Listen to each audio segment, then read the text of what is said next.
Hello students, आज हम लोग पढ़ेंगे मैनेजमेंट अकाउंट।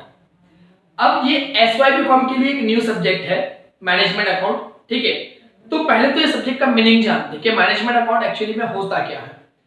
सो FYBCom तक आप लोगों ने जो भी अकाउंट पढ़ा वो इन जनरल पढ़ा, बराबर। उसमें कोई बाइफर्केशन नहीं दिया गया था। 11th में अकाउंट पढ़ा हमने, 12th में पढ़ा, FYBCom में पढ़ा, नॉर्मली इन जनरल अकाउंट था।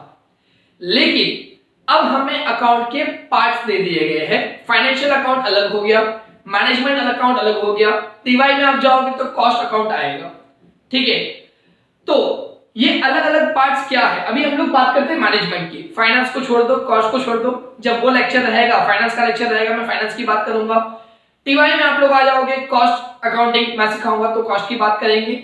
फिलहाल हम बात करते हैं मैनेजमेंट अकाउंट की। मैनेजमेंट अकाउंट क्या है?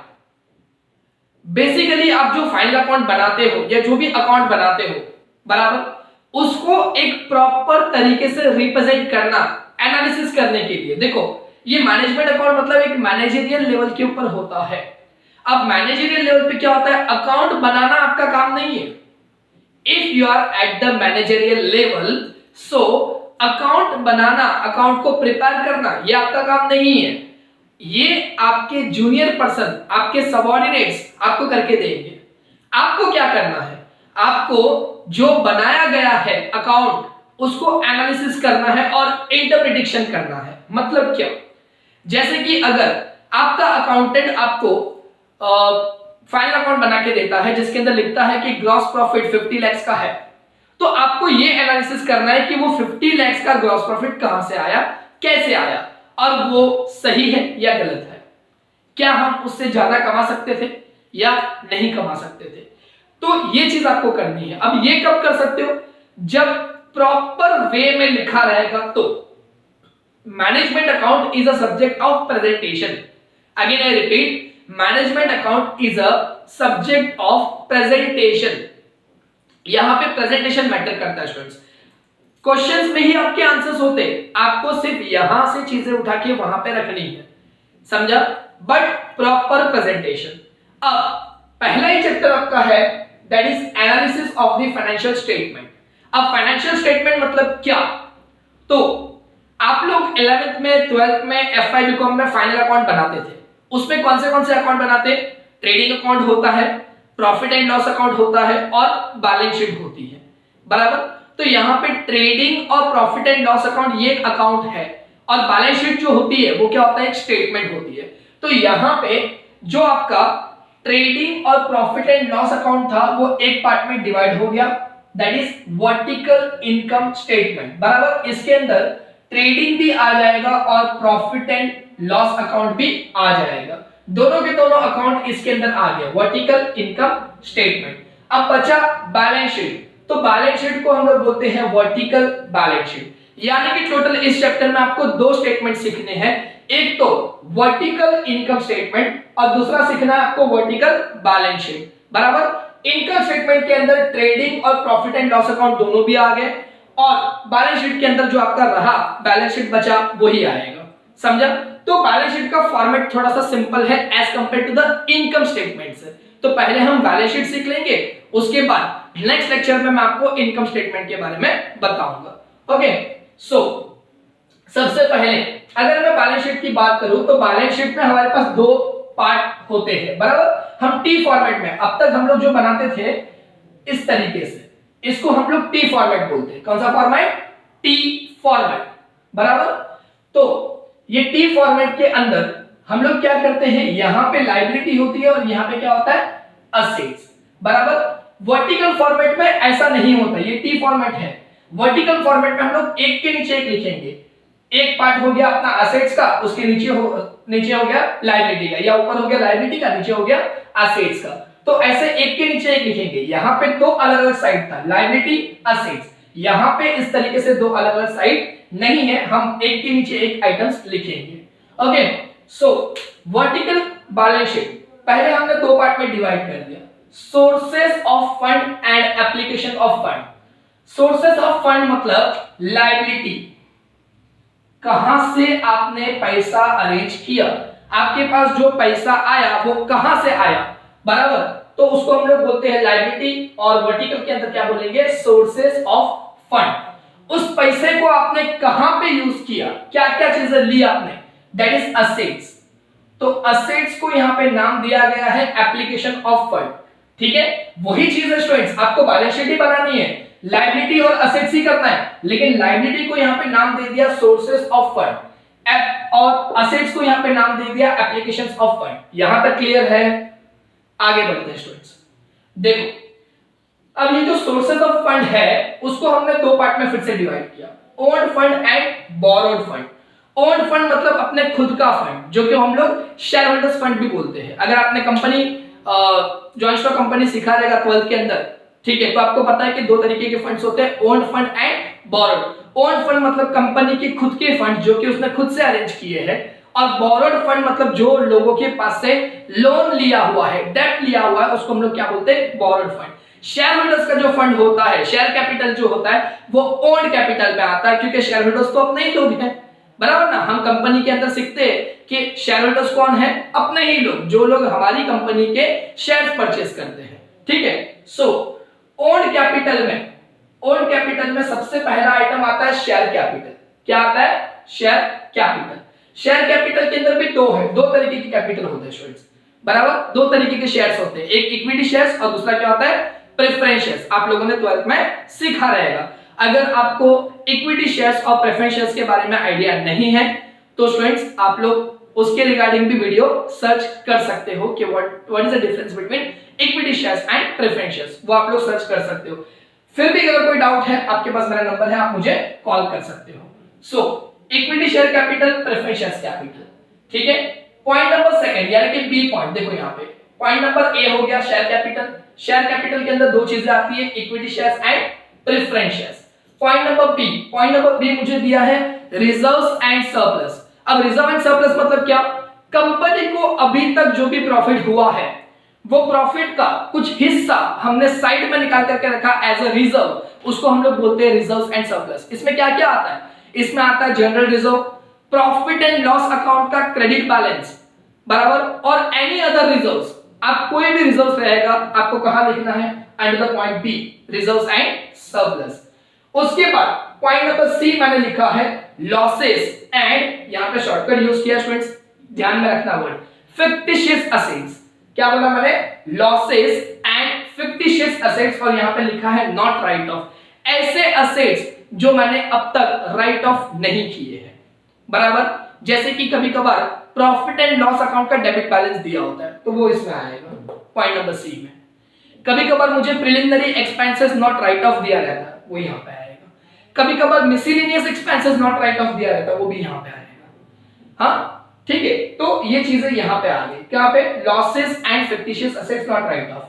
अब point number A B C, ये तीनों को मिला करके मुझे जो मिलेगा, ठीक है, यहां पे एक्चुअली में पॉइंट नंबर सी को माइनस किया जाता है, फॉर्मूला है a प्लस बी माइनस सी, यानी कि share capital plus reserve and surplus minus losses and fictitious assets आप करोगे, सो यू विल गेट, ये सीधा फॉर्मूला आएगा शेयर कैपिटल का। देखो यहां पे ये जो पार्ट है ना, इतना पार्ट, ये मैंने यहां पे एक्सप्लेन किया। देखो सबसे पहला sources of fund, sources of fund के अंदर पहला आइटम क्या रहेगा, ओन्ड फंड।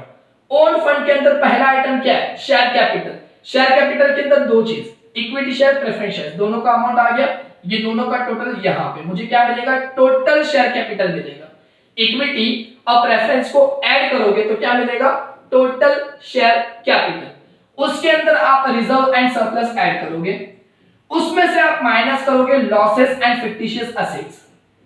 तो आपको जब आप ये करोगे a प्लस बी माइनस सी, ये दोनों को प्लस इसको माइनस, तो नेट अमाउंट जो मिलेगा उसको हम लोग बोलेंगे टोटल ओन्ड फंड या टोटल शेयर होल्डर्स फंड भी बोल सकते हैं।